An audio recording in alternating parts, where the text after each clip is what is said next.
In this video, I'll walk you through exactly how to use Apollo IO to generate more leads for your business. Because over the past year, I've booked over 2,000 sales calls, and Apollo's been a big part of that process. But reality is, most people don't even really know how to use it. They either get stuck building lists manually, or they end up reaching out to people that are completely irrelevant, which obviously ends up ruining your results. That's why today, I'm going to walk you through my entire process from start to finish. We'll cover how to navigate the platform, what filters to use for list building, and I'll even walk you guys through a live example. This way, it doesn't even really matter if you're, like a lead gen expert or someone who's completely new to the game, because by the end of this video, you'll be able to use Apollo to start generating more leads for your business. But before jumping into using Apollo, you need to understand what it is and why it's so powerful. So Apollo is a database of over 275 million contacts and over 73 million companies, which means you can obviously find a lot of people on there for your marketing campaigns. But there are obviously like a ton of different ways that you can actually use it. So I'll just do a super brief run through here. Obviously, this is the platform itself. Once you dive in, you can see there are a ton of different tools that you're able to leverage,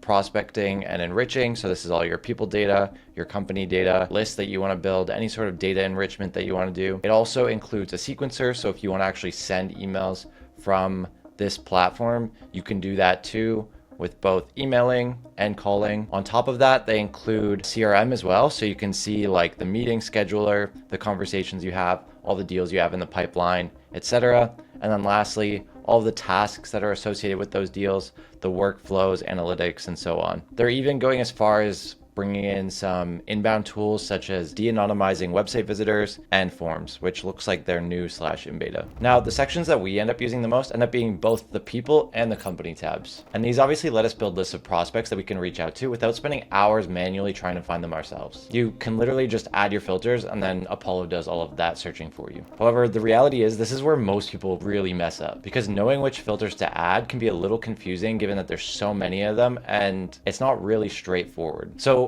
I'm going to walk you through each one. So going through the list of each filters here, you can see the first one is time and current role. We actually use this one a lot given how unreliable things like revenue are and just other, filters like that measure a business's longevity or success. Like if you want a business that's really established, obviously you can use minimum 10 years or minimum 15 years or whatever it is that you want to use to identify a company that's, got things up and running effectively and has been able to sustain themselves for a long time versus someone that's just fresh and really just trying to get things off the ground. Lists is obviously pretty cool if you've gone in and built out various saved searches and lists like that. Like once you build all of this out, you can pretty much save it into this spot, come back to it later. This is great if you want to refresh a list, if there has been new people that have come into the company or different things like that. Personas I actually really like using because the alternative is creating a bunch of different job titles and just inputting job titles manually every single time you want to build a list. If you know there's various different personas that you reach out to for your campaigns, whether those be like sales driven personas, marketing personas, business owner personas, so on and so forth, these are basically a cumulative group of different job titles. And you can see, you can even exclude a few there as well. So it just makes it easy. It's one click. You add a bunch of job titles that you're going to be using. And it makes that super easy. Email status, I would say, is also super important. You want to know those that are actually worth sending to. If you use an external email verifier, like I recommend, you can pretty much include every single one of these except for unavailable. Obviously, if it's unavailable, that means there's no email there. The only way you'd want to include unavailable is if you're planning to do some sort of waterfall enrichment in Clay after you build this list. Then jumping into the next one, obviously you have your job title filter. This is your typical, manager, owner, founder, so on and so forth, C-suite. You could just go in, manually choose the job titles that you want to include. And it's fairly simple. You can obviously exclude those as well, and then sort by management level if you'd rather a broader look at things. There's even departments and job function. I don't use this one as much, but obviously you can see why this might be beneficial if you're just trying to reach out to kind of like a pre-made persona almost. Company is fantastic and I think like super underutilized as a filter. So if you ever build your company list outside of Apollo, say you go to a tool like Store Leads or Clutch or something along those lines, where you're able to pull a list of domains that are 100% a particular type of company. So like, you could go to Crunchbase for SaaS, Clutch for marketing agencies, StoreLeads for ecom, so on and so forth. You can pretty much just pull those domains and drop them into here if you want to look at those companies specifically, which we use all the time. And then on the reverse side of things, if your client or your team has some sort of non-contact list like DNC, whether that's in your CRM or whatnot, you can pretty much exclude any companies here that you want to make sure that you're not spending money on contacts or companies that you'll never reach out to. Next, you've got your company filter. There's basically two sides of this as well. There's the contact side and there's the account side. So the account side is going to be where the company location is. So, if you choose US, that means the company is going to be located in US. If you choose contact, that means the individual themselves live in the US. So if you're building a list and you want to focus on US based companies, just do account. Obviously with hybrid work, there's tons of people that are working for US based companies in other countries. So definitely keep that in mind. If you want to make sure that they're in the exact same time zone as you, and you're running campaigns by time zone, definitely focus on the contact level. That way you ensure you're kind of in the straight shoot for whatever time zone you're focusing on. Next, employee size. So this is the number of people within the company. This we use like on every single list. I don't even think there's a single list that we've built that didn't include number of employees. And the nice thing that this allows you to accomplish is just segmentation and filtering out companies that might be a little bit too small or too big to benefit from your service. So for us, like all of our lists are minimum, 5, 10, 15 employees, because as soon as you get lower than that, they're kind of like solopreneurs, startups, like people just getting things off the ground, which usually aren't going to be able to afford your service. And then on the flip side, when you jump into like the 500, 1,000, 2,000 person companies, that's when you're getting into enterprise territory, which is a little bit harder to break into. When it comes to these last few, like buying intent, signals, emailed open, I wouldn't give them a single second of your time.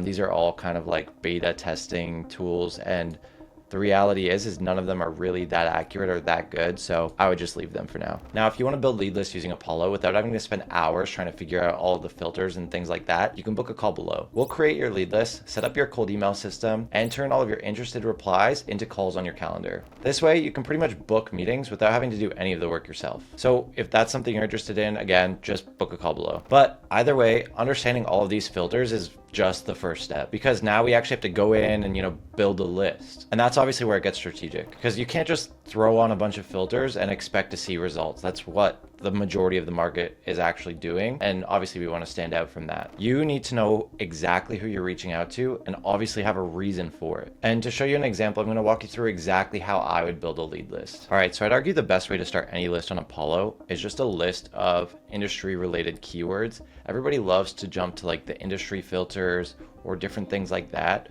but the reality is that those are super inaccurate and they're kind of like blanketed.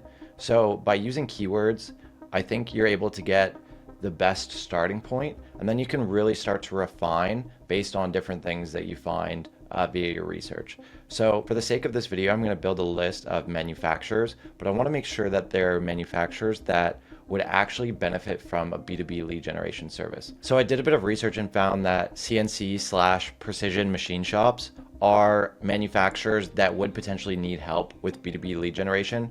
This is so because they are typically selling like complex, high value products or services, and kind of have like a narrow buyer audience, which I like. And they'll often use like your traditional trade shows and things like that to generate opportunities, which we can obviously help them optimize. So I just pulled this from ChatGPT, did some research here. This is the segment that I'm going to go after. So I'm just going to tell Apollo, and this is a keyword GPT that I use, I want to build a list of CNC/precision machine shops. We don't necessarily need to include this part. Can you expand on the keywords and other filters that I need to use? Ensure the keywords are in comma separated format. Cool. So they gave us a bit of an output. I obviously want to get more. So let's see what they come up with. I'm going to start with that and we're going to pull it into Apollo, jump into the keyword section. So the one thing that I suggest when using keywords is expanding the types of keywords. So company description, keyword name, etc. And then we are just going to copy and paste these here. Obviously that gives us a massive list because there's no other filters included on the search here. So the easy next step is going to be jumping into something like location. I want to make sure that they're United States based, and I also want the contact to be in the US too, just for ease of communication. I don't want any sort of like employees in any other countries, at least for this one. We're going to avoid industries. Again, I don't really like using industries because they're usually too broad or they overlap in a bunch of different ways. You can use them in certain circumstances when you're less picky with who you want to target, but keywords are going to be the better bet to start. And then these are the job titles that they suggest. I just want to double check that those job titles would be relevant for a B2B lead gen offer. Cool, looks good. So we're going to pull these in. Again, they're comma separated, so it makes it super easy for us to manage. Jump into job titles. We're going to include every single one of these, and we're still looking pretty massive on the list side. So we want to keep narrowing this down. We're going to focus on those that are verified, unverified, user managed, and update required. That brings it down a little bit. We're going to ignore persona, ignore time and role. Number of employees, probably the next best bet. I want to cut a little bit off the bottom and a lot off the top. So let's let this load. Perfect. So now you can kind of see the distribution of where a lot of these prospects are. In most cases, you're going to find that the distribution is skewed to the bottom. So 1 to 10 is going to have the majority of contacts in most cases, just because a lot of people are in that smaller business range, but we obviously don't want those. So I'll probably jump in. I know like our business, the sweet spot is kind of this 2 to 50 range. I think GPT suggested that we go all the way up to 200, but I think for the sake of this video, I'll probably keep it smaller because the reality is we don't need, tens of thousands of leads at this moment just for this one individual campaign. I think even at this point, 10,000 is too large. So what I would almost like to do is prioritize the job titles to the top. So you can see all of these manager level individuals. Like I'm not sure I really want to focus on these guys, especially because there's going to be a ton of them, which means the majority of the emails that we're sending are going to be going to managers, and I'd rather them go to VP level, owner, president, co-founder, head, etc. So I think that's even cleaner. And then what I would do now, you have your location, you have your employee, you have your keywords, your industry filters. If you used them, in this case we didn't, everything is set. What I would do is sample a couple leads, and you're going to want to do this in two ways. You're going to want to check a few at the very beginning because these are the most relevant. Apollo always ranks it from most relevant to least relevant. So I'd go into the websites of these companies, make sure that they're kind of the person that you are looking for, the company that you're looking for. And then I would go to the tail end of the list and check that as well, because that's the least relevant. You want to make sure that the last 40% of your list isn't a bunch of companies that are completely irrelevant to what you're doing. So jumping to the tail end, here's the 98th page. I would do the exact same thing.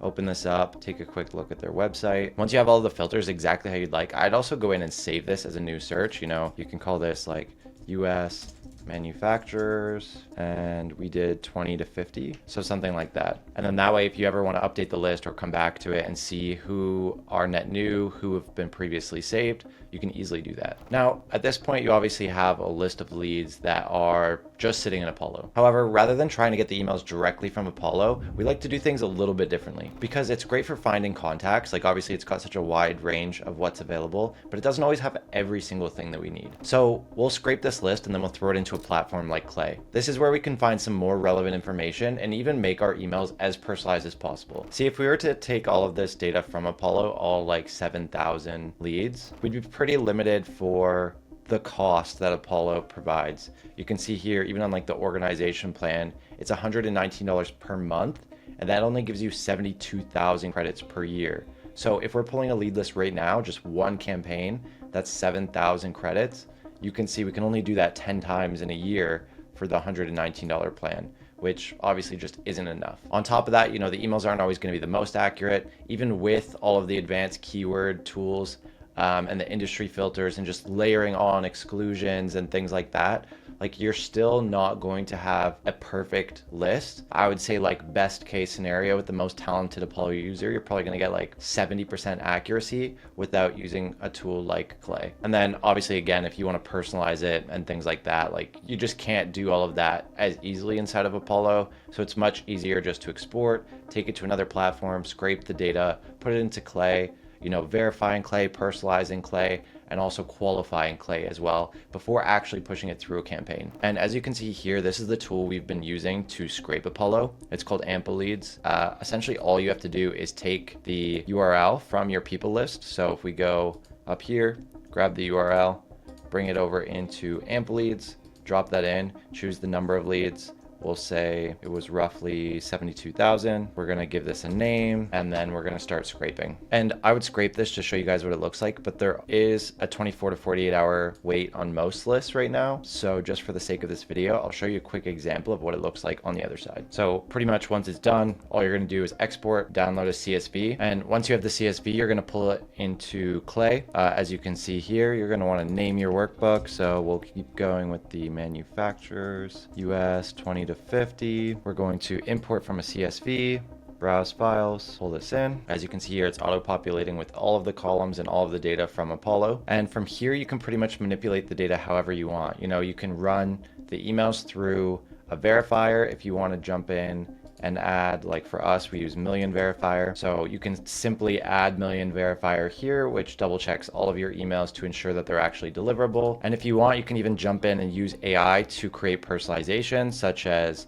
you know, the number of locations, the client industry served, you know, whether or not there are similar companies, customer analysis, whether or not, you know, there's a hiring status, you know, if they're hiring for a particular role, and just different things like that to really make this data your own. And if you want to take things even one step further, like I was mentioning, there's tons of situations where Apollo doesn't have someone's email. As you can see here, I've filtered for all of the contacts which didn't, and you can use Clay to actually find those and run a waterfall. So I'll just show you real quick what that ends up looking like. Save, run 10 rows. And as you can see here, for every single prospect that didn't have an email, we're running it through different platforms, different data providers like Find Email, Hunter.io, Prospeo, Tadegma, Witsia, and so on and so forth, until they find that email from one of the providers, and then you can merge them all at the tail end of the automation. Now, that's exactly how to build the lead list out in Apollo. However, getting a list of prospects of people to reach out to is only the first step when it comes to booking meetings through cold email. So if you want to see the entire process that I used to help a client book 47 calls in just 45 days, you can watch this video here, and I will see you there.